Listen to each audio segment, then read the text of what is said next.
then probably the best place to start is with your health and well-being. How have you been over the last 8 or 9 months?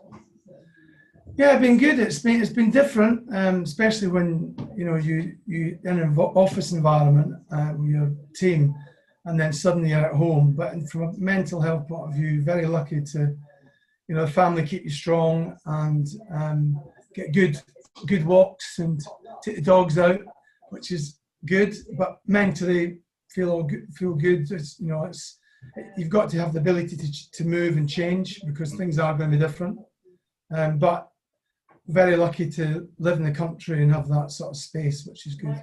Yeah, and I guess some people either, I've noticed, put on a lot of weight during lockdown, or they've actually lost a lot of weight. How have you been keeping fit over the last few months? Yeah, I've certainly, I've not put weight on, which is good. And I think it'll be the first time that can you hear the background noise at all? Yeah, a little bit. Who's that, Gabs, is it? Gabs, I'm doing a Zoom call interview. Thank you. Out. Sorry. Telling Gabby Logan off. Just turn Gabby Logan off, yeah. Normally it's the opposite. Anyway, so from point of view of fitness, I've done a lot more fitness. I've started running outside again, as in running, because I didn't really do much running. Yeah. And my kids are getting so much bigger than me now, so I've got to try and keep myself fit. Because I don't want to keep saying I've got a dad bod. Yeah, well, they're quite popular these days, aren't they? Especially with the women. Yeah. But talking to Gabby, she was at the Parky Scarlets for the Wales-England game. Did you catch that game on the weekend? Yeah, I did. I found it quite a boring game of rugby. I think rugby's got a real issue at the moment because it is becoming a bit boring. There's a lot of kicking, and when you get near the 22, they're just too scared to get the ball anywhere further than the back foot of a ruck or a maul. So, but obviously Wales have had a hard time in the last 7 or 8 games. Since Pivac's come in and Gats has moved. It's a bit like the Alex Ferguson scenario. Success that Gats had, but the Welsh boys, it's hard. It's hard for them. I know it's like the new coach comes in, but they certainly played a lot better last week. I think people thought they lose by a lot more, but they put a lot of fight in. And you don't go bad overnight, but there is change. You've got another World Cup campaign coming up, so they have got to blood as many players as possible. So next year, or this Six Nations is his real test of has he moved the team forward? Because at the moment that team is building, and it's hard to say it's building. We've got Alwyn in it, but Alwyn is such a character. Yeah. But at the same time, he is going to leave at some stage, so they've got to get prepared for that. And you mentioned the game sort of turning boring. Let's be honest. I think I talked to Jonathan Davis and David Campese over the last few weeks, and they've said they've fallen out of love with the game. And also, that's ex-players. Now you've got Nick Tompkins coming out saying it. Do you think it's something to do with COVID and the amount of games that have been jammed into one period of time, or what do you think it is? I wouldn't say it's COVID. You do miss the atmosphere, If you look at other sports like football, there's some really weird scores or shocks because there's no real. If you're playing at home and you're playing away, there's no real edge now because of the fans. Yeah. But I generally think from a rugby point of view, it doesn't. There's so much pressure on them dropping a ball or making a mistake, and the defences are so hard and so physical. And as soon as you start passing that ball 25 yards away from the goal line, you're now 30 yards away, 25, 30 yards away. So this picking going all the time is becoming boring. And it's almost, I watched the England game and I fell asleep. Yeah. Because I was just going, it's just boring in rugby. Kicking the ball, nobody's prepared to do anything. Nobody's prepared to create space. And the one thing for me, as a kid, I was always told to run onto the ball. And none of these players are running onto the ball. Yeah. They're standing still, and once they get the ball, they're moving forward. Now, it's quite easy to watch a game of rugby. There's a back foot. The back foot can't move until the ball goes. Yeah. So if the person running onto the ball is running at pace, he's hitting that line at pace, and he's denting the line. At the moment, they stand still and turn around and pass the ball, and the ball's 20, 30 yards behind the gain line, and the defence is flying up. So guess what? It's very hard to get the ball wide. So they've got to start running onto the ball, and maybe from a point of view on the try line, you have 3 chances at it, And after your third chance, the referee's saying, you've got to move it. You've got a bit like the Rucks. If you're in there too long, they tell you you're going to lose it. Yeah. And I think that should be happening around the white line fever. You've got the props picking and going. Sometimes they're picking 15 times. That is boring. And you've got backs out there. Now you've got backs joining the Rucks to try and go over. So that rule has got to change. And I think they've got to change. They talked about changing this, but the snake of 3 or 4 players for the box kick. When I was playing in Maddie, the box kick was a real talent to get the box kick away beyond that charge down. Well, let's stop the box kick as much then. Yeah. If you're going to put a box kick in, be in the front foot rather than being defending. Put the pressures on the defenders. At the moment, we're making the game so defensive, driven by the tackle, by the hit. Well, let's take the box kick. Not say take it away, but let's make that box kick a bit harder. They've got to play their way out of it and start running onto the ball, because of this whole thing of standing still and they catch the ball, the defence is already hitting them. Yeah. There's no forward momentum. So the team's got the momentum as a team without the ball. And that shouldn't be the case. Yeah. I guess we could have a whole podcast dedicated to that. I think it'd be interesting. Don't get me started. Yeah, I think I have. But let's talk a bit about Scotland now. And prior to the Autumn Nations kicking off, Scotland tasted victory over Georgia, and of course away in Parc Scarlets over Wales, and of course then in Florence over Italy. How do you think Scotland have been over the last few games, and do you think they're in a good place now? I think, obviously the biggest problem with Scotland is they lost the 2 drivers. They lost Adam Hastings, who did well, and Finn Russell. And Finn Russell is one of the best players in the world. And when you take a player out the team who runs the game so well and makes defences scared how he plays, and his passing ability and his kicking ability, Scotland became quite ordinary. No disrespect to Donkey Weir, he's done a great job. He's played really well in fact, but he's not got that edge of Finn Russell or Adam Hastings. And it's a bit like, it's if you get in the front foot and your team's going forward, you get momentum, your spirit lifts, and you get that huge momentum behind the team. If the team's going sideways a little bit and it's not quite going forward as well as it had been with Finn and Adam playing, that's been a real test. But at the same time, they've managed to win all their games. And hey, they played France, who are a really good side, who are a strong side, and we lost by 1 try. So you can't go from 8th in the world playing against number 3 or 4, number 4 in the world, expect to win all the time. We've got to close that gap, which we are closing the gap with some players who are world class not in the team. Let's look at someone like Stuart Hogg, one of the best attacking fullbacks in the world, hardly gets the ball. Yeah. Why is that? Let's look at Reece Webb, not Reece Webb, but let's look at something like Elliot Daly, one of the best attacking fullbacks around. Does he get the ball? No, because the game is becoming so clogged in the middle of so you're not seeing the teams express themselves enough. And the big physical teams like England, who are just constantly doing the same thing all the time, they're making it a boring sport. And if we don't make it a bit more exciting, we'll go straight back to another question, but you'll lose people. And I get why ex-players are just going, it's rubbish. And I've got to be honest with you, if you watch New Zealand or Argentina, Australia, they play a bit different and move the ball around. Yeah. Where's the, when I was playing, I hate to say that, but you, as a coach, you say you hit angles, you hit space. They don't hit space, they hit bodies. They run at bodies. Yeah.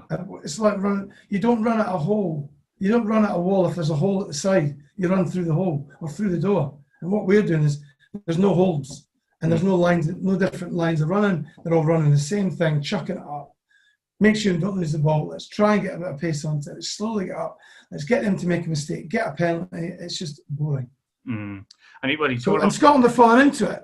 And Wales are falling into it. They're all falling into it because you play against a team that does that, you tend to fall into the same mode. It's hard to move away from it. Yeah. And we were just talking about boring games. If anybody was watching the Ireland-Georgia game, I know Ireland had a bit of a sketchy side out against them, but I think there was 6 points scored in the second half. and it was just like, ugh, do you know what I mean? But Georgia play that sort of game, yeah, and it's right into they're strong physically. They've not got a lot going on at the back, but they're all good defenders. They all look the same, yeah, and they're strong boys. yeah, But that's their strength, and they're a nation that's trying to get into the top tier. So you've got to live off their strength, and that's what they're doing. Where the top nations should be saying, right, we need to be expressing a bit more than just the same as everybody else. England have got this Eddie Jones saying that we're just going to defend and worry about defence. Oh God, you might have empty stadiums. yeah. You need to show some flair. Defence is great, but people want to see tries, they want to see runs, they want to see the Johnny May stuff. That Johnny May try was brilliant. Yeah. That's the only thing you can talk about through this whole autumn series, that one try. Yeah, exactly. And sticking with Ireland, there's a lot of pressure on Andy Farrell's head from the Irish media and the Irish supporters. Do you think they're there for the taking next Saturday when you go to Dublin?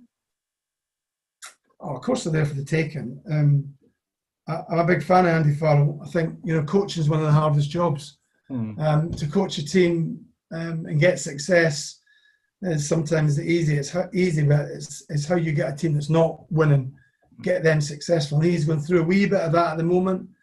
There's a transition. They've just played in the World Cup. It's been a long season. These players have got a Lions tour at the end of this. I don't know what state they're going to be in. I really don't. They've had no time off. They have had that period of time off during COVID, but they've not been training as well. They need another break probably to look after bodies, and I don't see them getting that break. But Ireland in the same situation as Wales. They're on a transition. Johnny Sexton, wonderful rugby player, huge amount of respect for him. But should he be a captain of Ireland when he's 35 years old? No. Should not be picking a young kid who's going to take him through the next World Cup. Yeah. I think little things like that, what message does that give the team when you're giving a 35-year-old who's not been playing as well as he has been? You've got to use the season after the World Cup as your only season to not produce the goods. But the following season, they've really got to produce it, because that's when the pressure will really be on the Welsh coaching system and the Irish boys. And I genuinely think we can give Ireland a run for the money next week. And then because there's no atmosphere, it's 50-50, isn't it? Yeah, exactly. Let's park Scotland for now, Kenny, and let's talk a bit about your career. When you look back at your years in rugby, 70 caps, is a lot of caps at the end of the day. Do you miss being in the trenches, going to the Lansdowne roads and the Twickenhams of the world? I like going and having a beer there. It's a lot easier. You do miss it, but you know what? You can't dwell on missing something. Like, you got to move on. And I think one thing I would say that I've moved on. I loved my rugby career. It was great times, but it's only half. It's not even half of my life. So if I keep looking back at those periods, thinking, "Oh my God, I miss it. I wish I was still there." Oh no, I enjoyed that moment. I enjoyed playing for my country, winning trophies, playing with some of the best players in the world for Wasps. But my body can't do it anymore, so I can't keep going back to it. But you miss the banter, don't miss the hits. Don't miss being tackled in the air and landing on your head.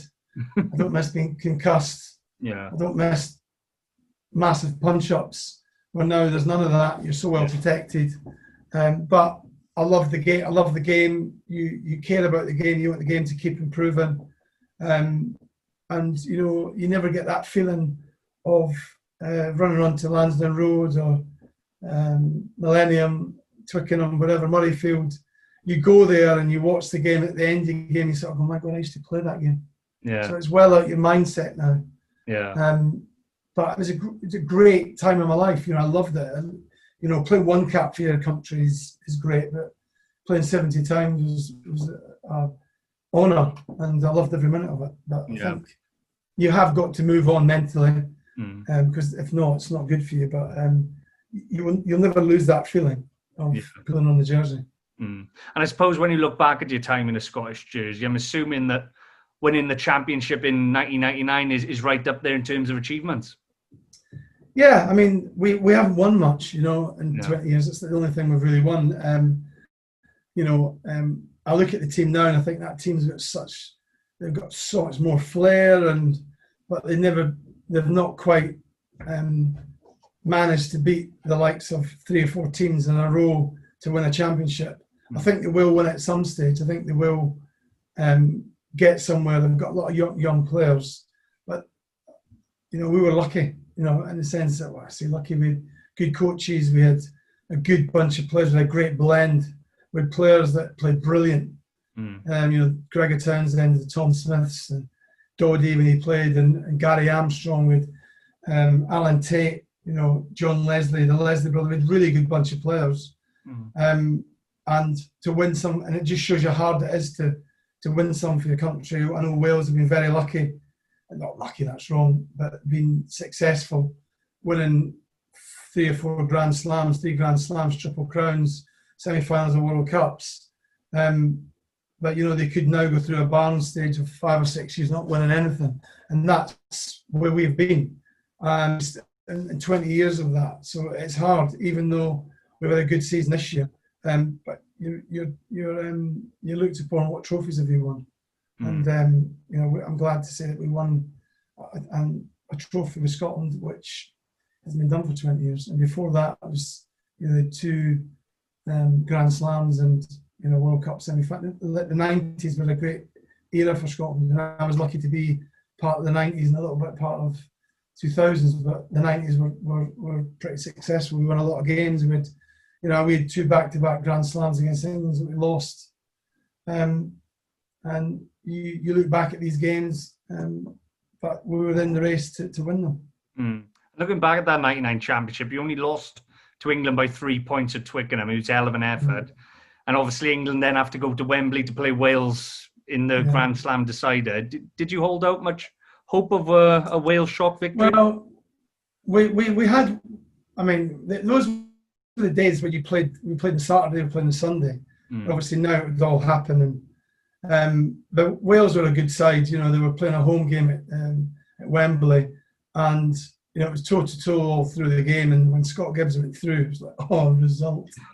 And Jenkins kicks the points, and we are dotted all over the country. Some of us in France, some of us are heading home, some are already home. So I'll never forget I watched the game with Simon Shaw. Him and I were living together, and he says, "You better get to Scotland, mate." So he takes me to the airport. We get to Scotland, and we all meet that night, and we have Warren Gatlin phone me up and said, "Well, I'll see you Wednesday, but you need to be ready to play on Saturday." I was like, "I'll be ready." And brilliant experience, having to rely on other people is not great, but Wales wanted to win. Wales are a proud nation, and when they play against England, even if they've lost 3 or 4 games, as we all know, it's one of the biggest games in the calendar for your country. So it was disappointing we didn't beat them, but I did miss a couple of kicks that day, which I always remember, sadly. But in general, Wales were great that day, and it was a great victory. And we did send some champagne to some of the Welsh boys, Gibbsy and Jenkins. Yeah, and part of that side was, of course, Gregor Townsend, someone you know well. What have you made of his performances as a coach over the last 3 years? Because there was a lot of pressure on him after that World Cup last year when they didn't get out of the group, wasn't it?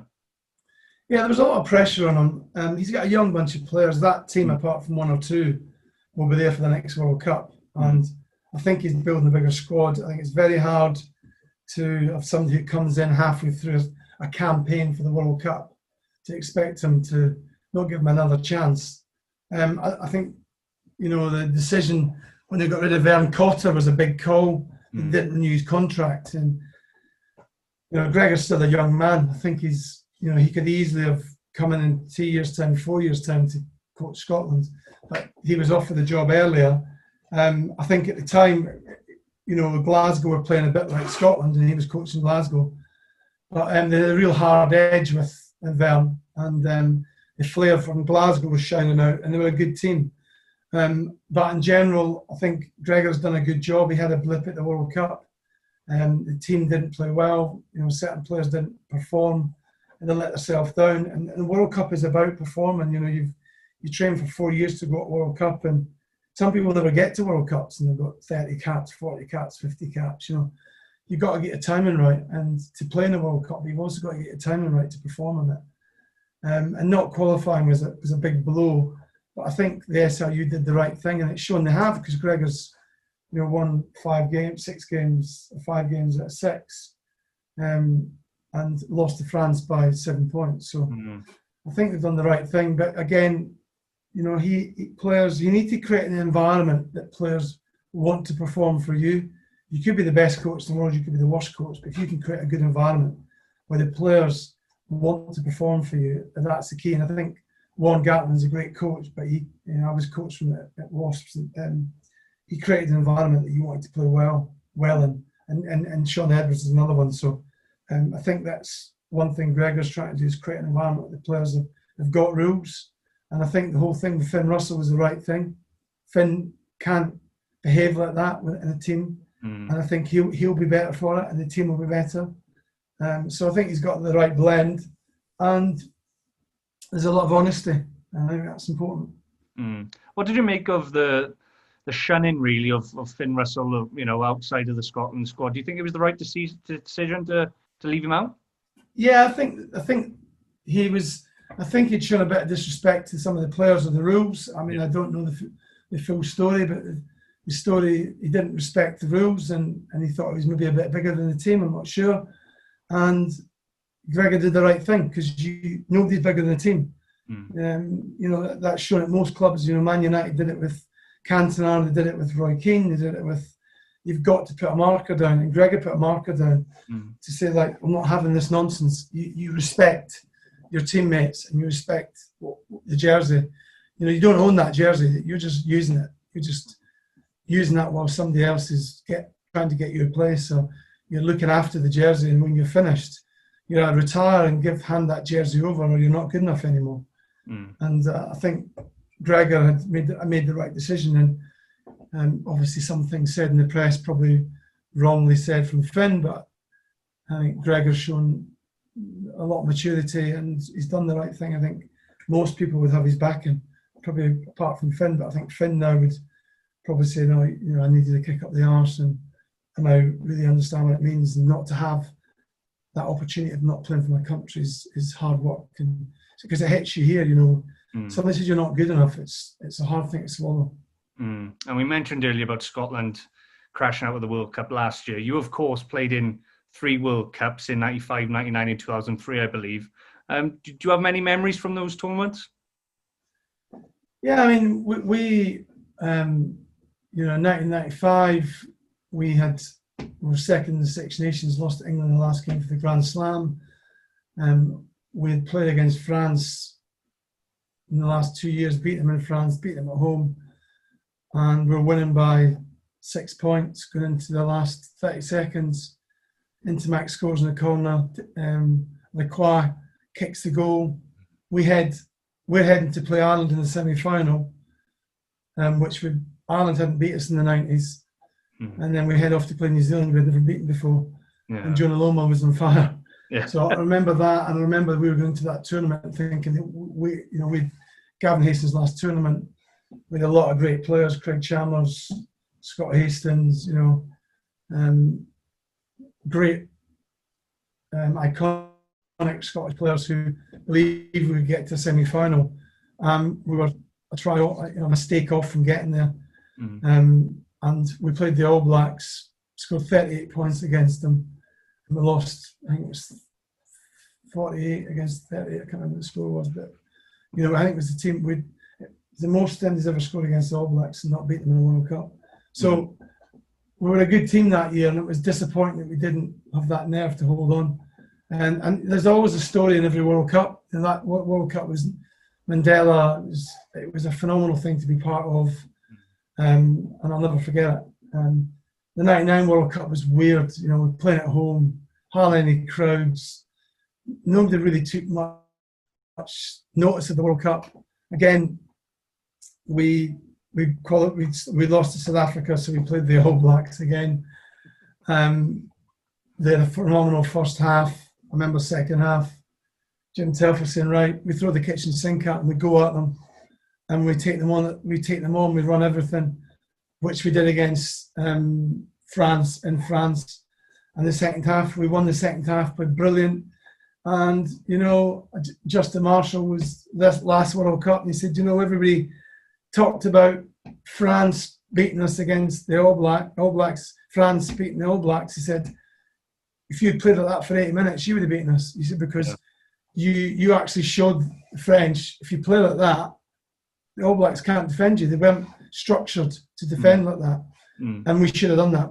That's how we beat France. And all these little things that we just, you look in campaigns. And then the 2003 World Cup, by God, we're lucky to get to the quarterfinals. Yeah. We were dreadful. And we had to play Fiji. And Fiji had Ruck, Rapini Thalthal. Yeah. And he was up against Simon Daniele. And his first touch, he knocked him out. Totally. Elbow, straight in the face, gone. Daniele's out, scores in the corner, and then they're on fire. They are flying at us, and they were a good team. They had a really good squad, and I was retiring after that World Cup, and I was determined not to retire on one, get knocked out of semi-final, quarter-final for the first time, and one, I don't want to be left in 69 caps. It's a good number in some ways, but it was not a good number in other ways. And I just didn't want to get landed in that. And I didn't want my dream to stop.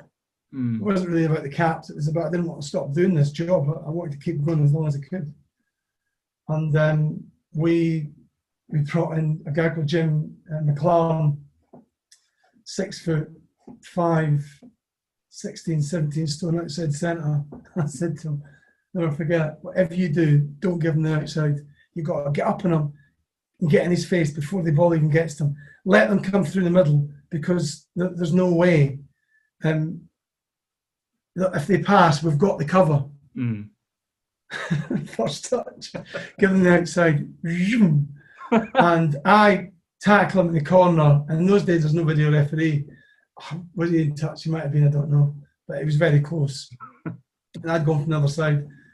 And I know in my heart, second half, I've got to play against this bloke. I've got to go in the other way. I'm the only winger left, and I've got to play against him.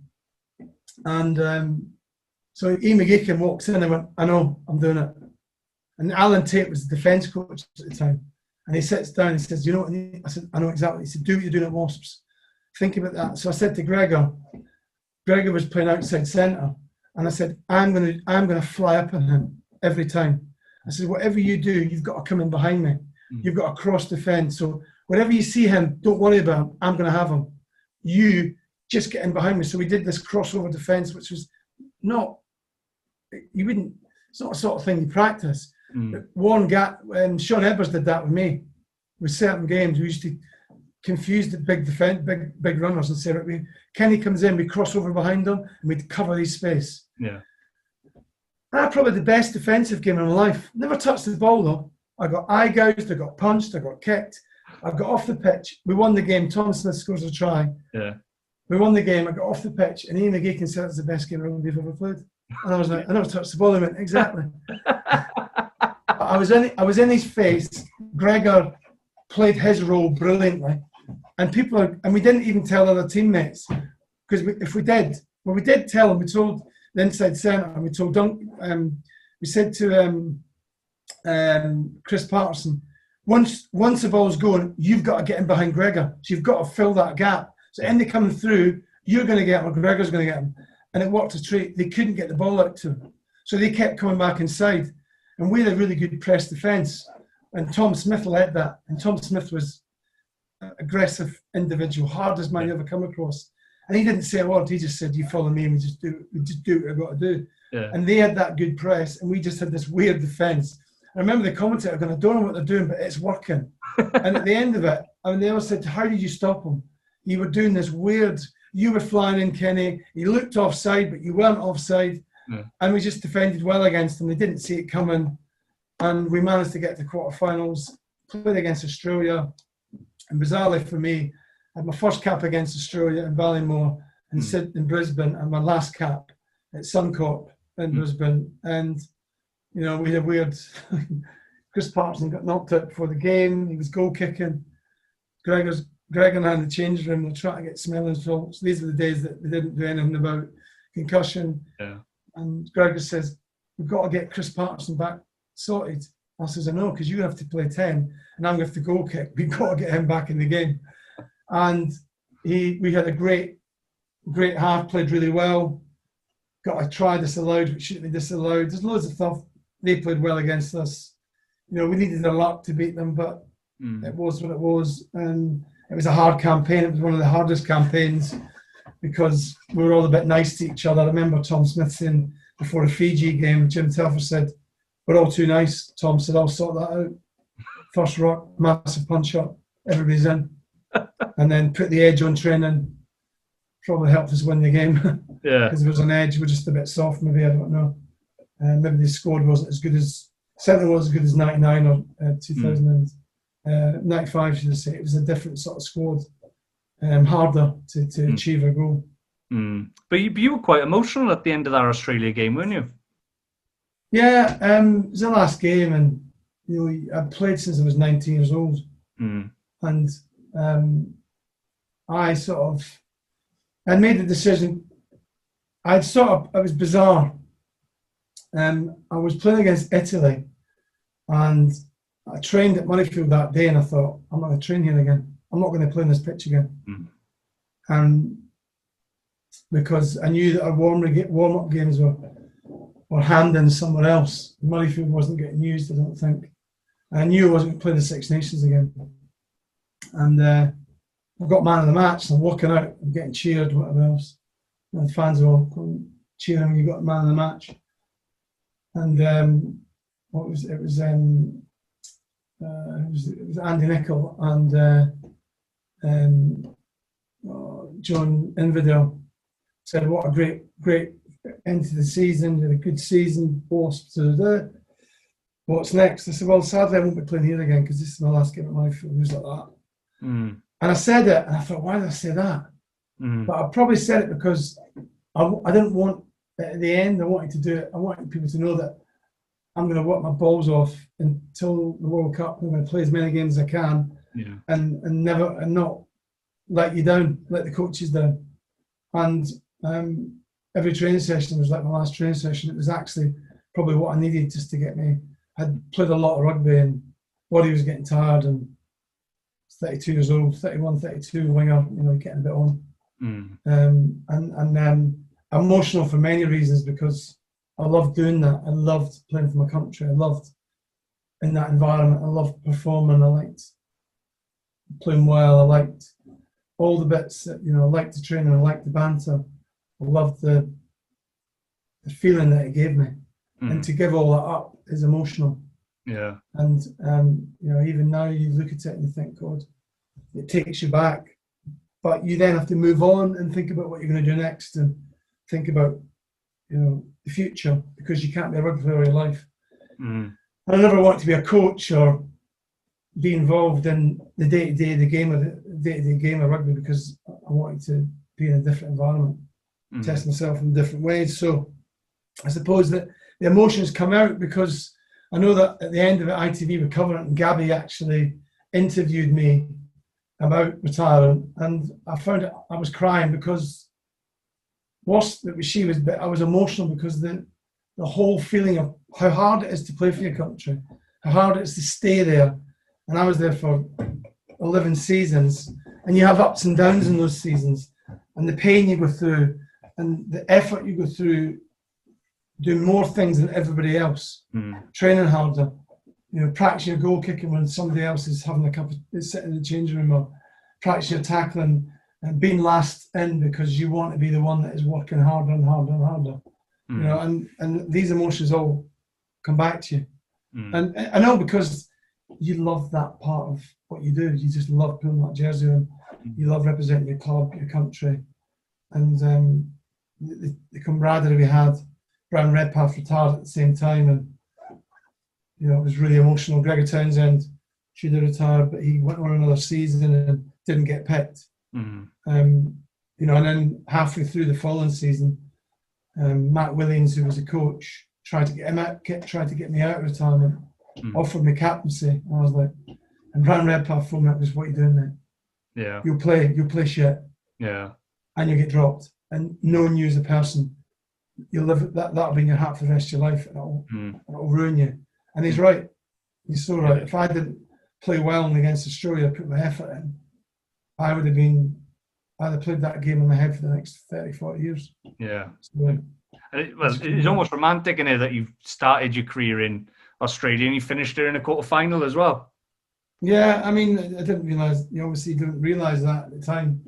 It wasn't until the week of it going, geez, this could be my last game. I was thinking, my God, it's the same team against, same result, same team. Yeah. So yeah, it was a great World Cup too. I mean, we enjoyed the Australia World Cup. The only World Cup was the hard one, was '99. It's just a weird World Cup. It never works to spread a World Cup across loads of countries, because not one country builds an atmosphere, you know, because the I always believe a World Cup should be in one country, so the whole country, but everybody's talking about it, it's everywhere. You know, we just had Murrayfield. It wasn't talked about in Glasgow, it wasn't talked about anything else. And you know, South Africa was buzzing. Japan, I was there working, buzzing everywhere. You know, everybody's talking about Rugby World Cup, you know, because it's in one country. You know, in New Zealand, if it had been New Zealand and Australia for the last one, the one before that, it'd been rubbish, because, you know, England, should I say, against England didn't have with Wales or Scotland, it just wouldn't be right. It needs to be in one country. You need to that country needs to embrace it, and they need to be proud of it. So it was on the World Cup that actually I made a good team. So. And also, you were there in 2015 for another Australia-Scotland quarter-final where Craig Joubert had a game of his life. Yeah. He had a game of his life, yeah. I mean, I was fuming.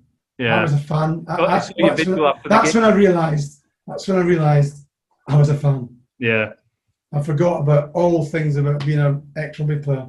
Yeah. And I gave him full barrels. I look back now and think I probably should have given him as many barrels, but I did, and that was my heart speaking. And, you know, I apologise to him, because it's not in the spirit to give a referee. But when you see a referee blow the whistle in full sprint running off the pitch, you think to yourself, you've made a couple of mistakes. You know, the mistake he did make wasn't the knock on and giving them the penalty to them, thinking that it was we intentionally knocked it on. They actually knocked it on. Was Stuart Hogg being tackled in the air and ignored it, a bit like the Dan Bigger scenario. You know, the referee in those days, again, they didn't have video referee, so we'd have brought it back. Or they did have video referee, but they didn't bring these things back. And it's interesting, after that occasion, people would say, I'm not allowed to do this, but I'm going to the video referee, because they didn't want to be tarnished with a steam brush. Position, an embarrassing position. But it was a brilliant game of rugby. It was one of the best games of rugby in that World Cup. Looking back, Scotland got to the final, or they would play against Argentina. And that was the semi-finals, the quarter-finals. They could have beaten Argentina, who knows? But we deserved to beat a quarter-final, a semi-final. The way they played that night was just different class. It was, you know, I'll never forget, in the spirit of the game, I was in the box for Land Rover, and these 5 English fans turned around with the jerseys on and just said, "Come on, Scotland!" The Welsh, the Irish, and that's why rugby's a great sport. You know, the Welsh might not cheer for the English, but and that point, these guys were wearing English jerseys, cheering for Scotland and at Twickenham, and you know, they really wanted the Aussies to lose to Scotland. And it was, you know, from a point of view, it was a wet night. There was interceptions, there was knock-ons. It was a phenomenal game of rugby, and sadly, you know, we missed out, and these things happen. We can't dwell on it. It was what it was. Hopefully, one day it goes our way. Yeah, and you did quite a few sort of video vlogs after games during that tournament, and one of the ones I really liked was the one with Warren Gatland after Wales beat England in the car park. Yeah, that was a weird one. I was just going past, and I said, "Gats, how you doing, mate?" He went, "Oh, good, mate, I'm good." And we started I said, "Look, I'm doing a blog," and I had no idea that English bus was behind us either. And then between us, we've got England, and him and I are just having a right chat, and he was brilliant, and it went mental. It went totally viral, and it had millions of hits. And then I had New Zealand TV phoning me up saying, "Can we put this on? We want to put this on TV. It's brilliant. We love it." Gats phoned me up and, "What have you done? What have you done?" and I was like, "Oh, Gats, I'm sorry, mate. I just went mental." He goes, "Oh my God, I'm getting stick from the media in London for England." But it was great. It was good. It's good humour. Yeah, I still got it in my favourites on my phone. Yeah, it was brilliant. And Gats was, I've known Gats 17, 18 years, know him well, good man, a lot of respect for him. And I think that from a point of view of maybe getting caught in the hoof, he probably did get caught in the hoof that day. And a lot of people said they'd never seen him smile before and laugh and show a joke. But he was buzzing at the time. Yeah, exactly. And of course, he's coaching the Lions next year. Are you and Gabby going out there next year to South Africa? I don't know if Gabby will because of the Olympics and all the other things, but we've got some stuff out there to do. We hopefully out there. It's going to be an amazing tour. South African rugby need it. I think the fans need the tour. I think the fans will. Hopefully, I'm sure it'll all happen. It looks like by that time there'll be. I think people maybe flying. They'll all have to have COVID vaccines, but if that's the case, that's the case. But it'll be a great tour. I mean, the Lions, unbelievable team. The support it gets. There'll be 40,000, 50,000 fans there, either supporting on the ground or in stadiums. So the only thing I worry about the Lions is that the players. I just hope they get some rest in between. Yeah, they've got these autumn games to go. Normally play 4 games. They're going to have 5 or 6 games. They're going to have 6 Nations in just 3 months' time. Straight back into club. Clubs need the pound of flesh. It's all right for these Saturdays boys. We won't play any games, but the other players will need to play, and they'll pick up injuries, and it'll be hard. Yeah, and Lions victory. Oh, it's brilliant, isn't it? It's got Gat has got a Lions team that's not lost in 2 tours. Yeah. When was the last time they said that? And they're up against the world champions. Yeah. I think the fact that England played them in the final, I think we can add certain people to that squad that can really beat the South Africans. Yeah. And I think Gats have done so much homework on them. And he had done a lot of homework on. If you watch when he played against them for Wales, he lost by 3 points, most boring game of rugby in history. Yeah. But he knew how to frustrate them. Yeah. In England, they didn't know. Exactly. And before you go, Kenny, is it okay if we finish with a quick fire round? Yeah. Brilliant. Right. So we'll kick off. Who's the best player you've played with? I played for the Barbarians, and John Aloma played. Yeah. And I've got to say he's one of the best players I've ever played with. Yeah. Best player you've come up against? I can't say John Aloma, but Jeff Wilson, Tim Horn. Yeah. I'm going to go for Tim Horn. Yeah. Favourite coach? Gats and Sean Edwards. I love Geach. Geach. You got to put him in there. Best match you've been involved in? I think the Scotland-France game, 1999, was phenomenal. We were something like 15 points up in 20 minutes. And I genuinely, one of the best days. Worst drinker you played with? Oh, there's a couple. Craig Dowd's not very good.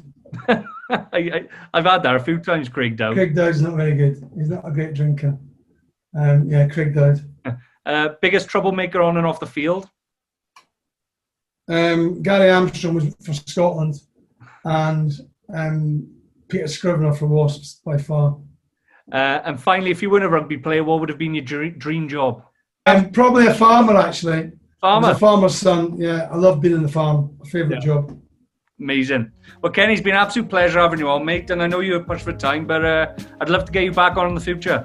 Yeah, top man. Thanks for your time. Really appreciate it. Thanks a lot. Good luck. Mate. Good one. Cheers, mate. Bye, buddy.